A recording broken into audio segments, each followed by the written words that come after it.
என் பெயர் மணி.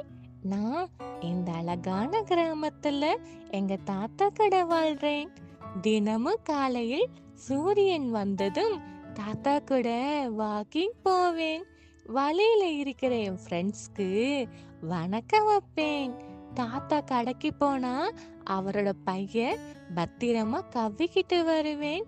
திடீர்னு ஒரு நாள் என் தாத்தாவுக்கு உடம்பு சரியில்லை. அவரால எழும்பவே முடியல. எனக்கு ரொம்ப பயமாயிருச்சு. ஆனா நான் பயந்து ஓடல.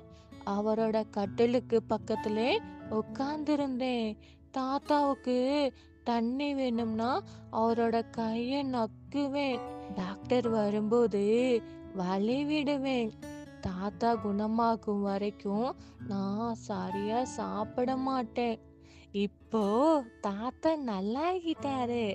ஊர்ல எல்லாரும் நான் ரொம்ப நல்ல நாயின்னு சொல்றாங்க.